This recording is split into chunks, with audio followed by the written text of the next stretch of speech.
கிறிஸ்துவுக்குள் பிரியமானவர்களே, இன்றைய இறைவார்த்தை மார்க் எழுதிய நற்செய்தி 3ஆம் அதிகாரம் 13 முதல் 19 முடிய உள்ள வசனங்கள்.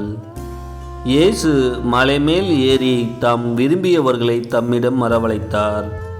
அவர்களும் அவரிடம் வந்தார்கள். தம்மோடு இருக்கவும் நற்செய்தியை பறைசாற்ற அனுப்பப்படவும் பேய்களை ஓட்ட அதிகாரம் கொண்டிருக்கவும் அவர் 12 நியமித்தார். அவர்களுக்கு திருத்தூதர் என்று பெயரிட்டார்.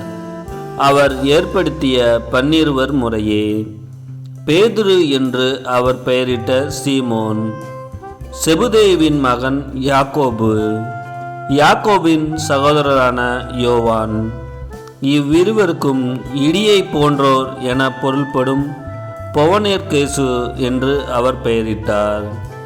அந்திரேயா, பிலிப்பு, பர்த்தலமேயு, மத்தேயு, தோமா, அல்பேயுவின் மகன் யாக்கோபு, ததேயு, தீவிரவாதியாய் இருந்த சீமோன், இயேசுவை காட்டிக் கொடுத்த யூதாசு இஸ்காரியோத்து என்போர் ஆவர்.